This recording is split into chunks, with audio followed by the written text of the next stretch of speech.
অনেকদিন আগে 3 বছর আগে সাইকিয়ার একটা ছেলে আমাকে ফোন করেছে। আমি জলসা করে দিলাম, হুজুর কোথায় আছেন?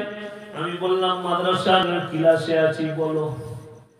আমি বলছি হয়তো জলসার দাওয়াত পাওয়া দিবে। বলে হুজুর আমার বিরাট টেনশন। আমি কি করো তুমি? বলে আমি বিএ 3rd ইয়ারে পড়াশোনা করছি। আমি কি করতে হবে আমাকে? যা টাকা লাগে খরচ করব হুজুর। আমি একটা মেয়েকে প্রেম করি, ভালোবাসি, সে কিন্তু আমাকে পাত্তা দিচ্ছে না, তাবিজ করে এনে দিতে হবে। অনেক ছেলে ছুটে না। তাকে আমি বললাম তোমার স্কুলে পড়া হয়নি, কলেজে হয়নি, তো আবার 1 থেকে ভর্তি হও। বলে কেন? আমরা বুকা, তাবিজ করে যদি মেয়ে পাওয়া যেত, আমরা মৌলবীরা নায়িকাগুলোকে বিয়ে করতাম। কে করতে জানি না, আমি আগে করতাম, তারপর যা হতো। বুঝতে পেরেছেন না? পারেন না? মাত তাবিজ, আপনাদের বুদ্ধি নাই। তাবিজে যদি মেয়ে পাওয়া যেত, আমরা মৌলবীরা সুন্দর গুলো নিতাম, আপনাদের লেগে কালো খামাগুলো ফেলে রেখে দিতাম। তাবিজের সুন্দর টেনে কি বলছে? অনেক জনা দোকানে তাবিজ টাঙি রাখে।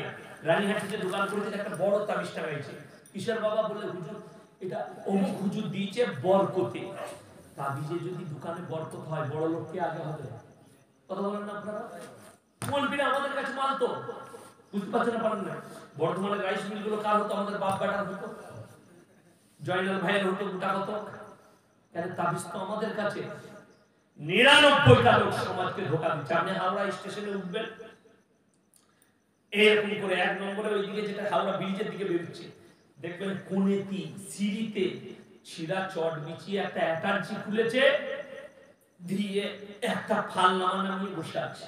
কি বুঝলেন? 50,000 টাকা বেতন পায় কলকাতায়, 1 লাখ টাকা বেতন পায়। ছিঁড়া চটে বসে আছে। তাকে বলছে একবার হাতটা দেখো দিদি। হাতটা দেখে বলছে তোমার বিরাট গোলমাল তো। কি হয়েছে বলো দিদি? বলে তোমার ভাগ্যটা খারাপ, তোমার প্রমোশন হয়নি। কি করলে হবে বাবা? বললে এই আংটির পাথরটা লাগাও, তাইলে তোমার প্রমোশন হবে। এটা নিলে ভাগ্য ফিরে যাবে, এটা নিলে বেটা ছেলে হবে।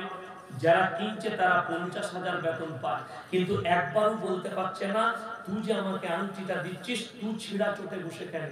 ওই ভাগ্যের আংটিটা তোর হাতে লাগা, কাল থেকে মমতা খালার পাশে থাকবে।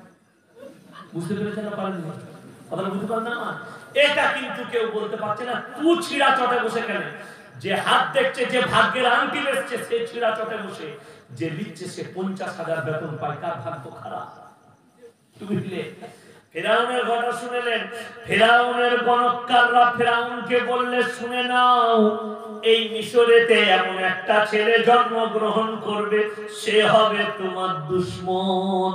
এর হাত ধরে বলে দিবে। কারা? গণককাররা। ফেরাউন বললেন এরপর থেকে এই বছরে যতগুলো বেটা ছেলে হবে কতল করে দাও, আর মেয়ে ছেলে হলে ছেড়ে দাও। লাখ লাখ ছেলেকে, কোটি কোটি ছেলেকে কতল করেছে কে? ফেরাউন। কিন্তু আল্লাহ যাকে রাখবে পৃথিবীর কেউ মারতে পারবে তাকে? জোরে বলুন সুবহানাল্লাহ।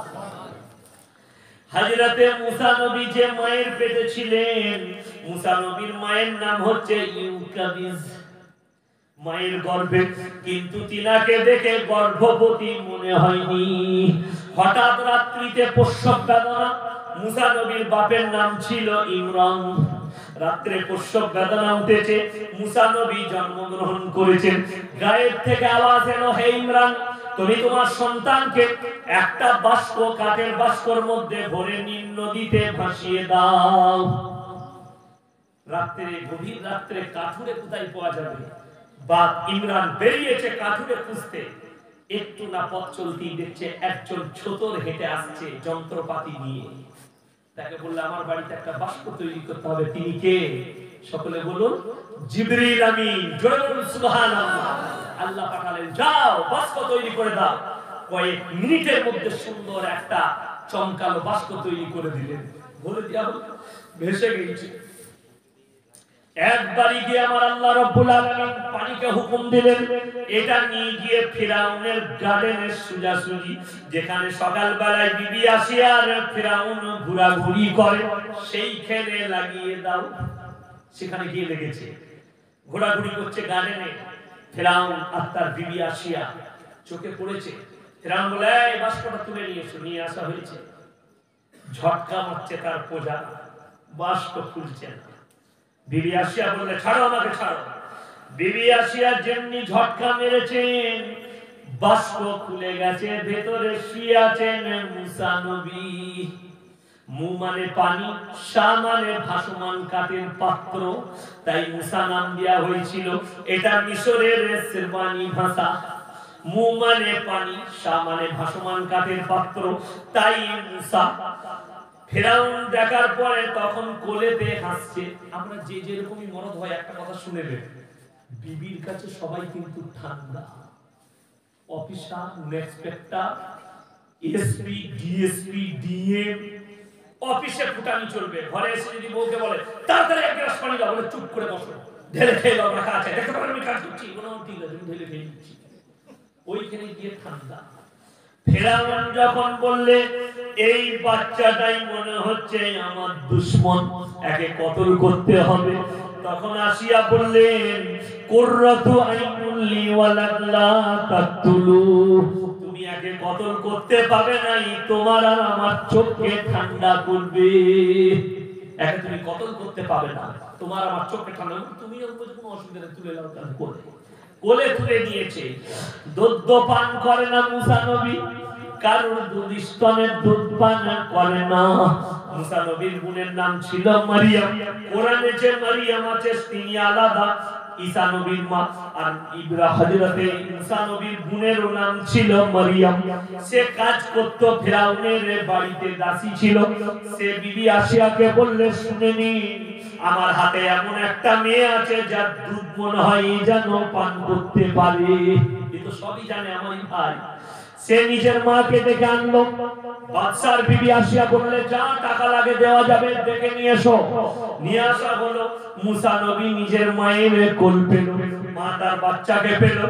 বাদশার ঘরে লালিত পালিত হচ্ছে, বলুন সুবহানাল্লাহ। এরপরে মুসা নবী খেলা করছে, পা হয়ে গেছে। যারা হাত গুনে বলেছিল, আমি আপনাদেরকে গুনাহটা বলছি, যে একটা ছেলে জন্মাবে সে তোমার দুশমন, তাদের কোলেতে মুসা নবী খেলছে, কিন্তু বলতে পারছে না এই মানটাই সেইটা। বুঝতে পেরেছেন না? কি বুঝলেন এখান থেকে?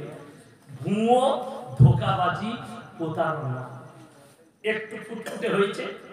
আর সিংহাসনে বসে ফেরাউন কোলে করে নিয়ে মুসাকে বলছে সোনা রে, লাল রে, ধন্যা মেরেছে, কান মতো ছেলে চড়। ফেরাউন বললে মনে মনে ভাবছে, ওরে বাবা রে, এইটুকু ছেলের যদি এত চড়ের জোর হয়, মনে হচ্ছে গোলমাল কিছু একটা আছে। মনে সন্দেহ। তার মন্ত্রী হামানকে বলছে শুনে নাও, এত জোরে চড় মেরেছে, গোলমাল মনে হচ্ছে। বেঈমান হামান বললে শোনো, বাচ্চাটাকে পরীক্ষা করো, একটা প্লেটে মুক্ত দাও আর একটা প্লেটে আগুন দাও। বাচ্চা যদি আগুনটা হাত দেয় জানবে নিষ্পাপ, কোনো চিন্তা নাই। আর যদি হাত দেয় মুক্ততে, তোমার দুশমন কতল করতে হবে। মুসা নবীকে ছেড়ে দেওয়া হয়েছে, দুদিকে প্লেট নামানো। হযরতে মুসা নবী মুক্তর দিকে ছুটে যাচ্ছেন। আমার আল্লাহ আওয়াজ দিলেন, ওরে আমার জিবরিল আমিন, আমার নবীর হাতটা ধরো আর আগুনে দিয়ে দাও। বলুন সুবহানাল্লাহ। যেমনি আগুনে দিয়েছেন মুখে পুড়েছে, নো ডাউট। বললে বাচ্চাটা ঠিক আছে, কোনো অসুবিধা নেই।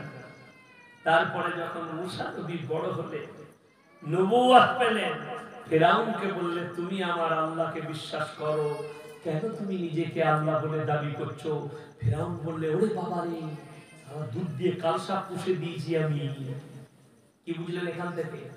গণককার যারা হাত দেখাবে তাদের ঈমান চলে যাবে, লিখে নিয়ে যাবে। তাকে কালমা পড়ে মুসলমান হতে হবে যদি কোনো গণককারকে হাত দেখান। কেন? তার নিজের ঠিকানা নাই।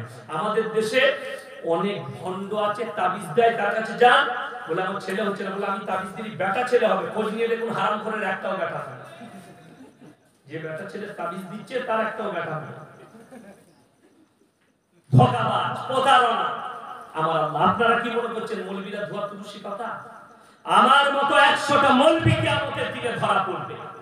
অন্যায়, অত্যাচার, অবিচার, সমাজকে ধোঁকা দিয়েছে। কোরআন খোলো, মৌলবীও আমার আল্লাহ চিনি দিয়েছে। চিনাই আমার আল্লাহ চিনি। আমাদের দেশের মায়েরা বোনেরা আমরা বেশিরভাগ কিসের উপরে? আল্লাহর বস্তুর উপরে। একটা বেকা শেওড়া গাছ, তার নিচে ঘোড়া রেখেছে দুটো, চাদর টাঙিয়ে, জটা ধরা চুল। কি বুঝলেন? মেয়েরা বলছে দারুণ অলি, বিখ্যাত অলি। রাতের বেলায় হারাম করে গাঁজা খায়, দিনের বেলায় তসবিহ করে। আপনি চলুন, আপনাকে দেখিয়ে দিব। এখানে হাজী সাহেব কে আছেন? হাত তুলেন। একজন হাজী সাহেব কেউ আছেন? তাড়াতাড়ি হাত তুলেন না। হাজী সাহেব কেউ আছেন? নেই। হাওড়া জেলাতে হাজী সাহেব থাকার কথা আছে, শুয়ে পড়ছে, ঘুমিয়ে গেছে। সকালে উঠে ওই হাজী সাহেবকে জিজ্ঞেস করবে, মক্কা থেকে মদিনা 430 থেকে 470 কিলোমিটার রাস্তা। মক্কা থেকে মদিনা। আমি যাইনি, নিয়ত করেছি 23 সালে যাব। দোয়া করবেন, দুজনে বলুন ইনশাআল্লাহ। 23 সালে যাব। আমাকে আপনাদের হাজী শাহানুর সাহেব মুস্তাফা বাউড়িয়া শ্যামসুন্দর চকে, বুঝলেন, উনি বলেছেন আপনাকে পাঠাবো। আমি দোয়া করি হাজী সাহেবের জন্য, আল্লাহ মানে বরকত দান। তো আমার ভাইজান, 470 কিলোমিটার রাস্তা মক্কা থেকে মদিনা, একটাও মাজার না। বর্ধ আমার বাড়ি থেকে আপনার উলুবেড়িয়া 160 কিলোমিটার, 160,000-এর বেশি আছে। কি বুঝতে পারলেন? বুঝতে পেরেছেন না? রওজা খান দরগা ঠিকই আছে, আপনি পেরিয়ে যাচ্ছেন।